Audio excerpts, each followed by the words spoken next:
M உயர்ந்த வாசஸ்தலமதுவே M பூரண சீயோனே, கண்மலையின் மேலே கழுகு போல் உன்னதத்தில் வாழ்வோம்.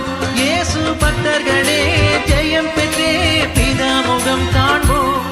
எம் உயர்ந்த வாசஸ்தலமதுவே எம் பூரண சீயோனே.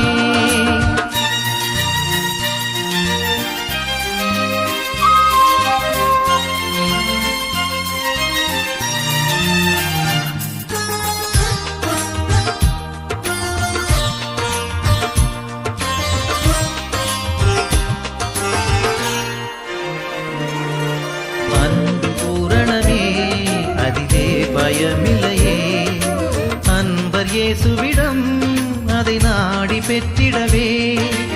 அன்பின் பூரணமே அதிலே பயமில்லையே, அன்பர் இயேசுவிடம் அதை நாடி பெற்ற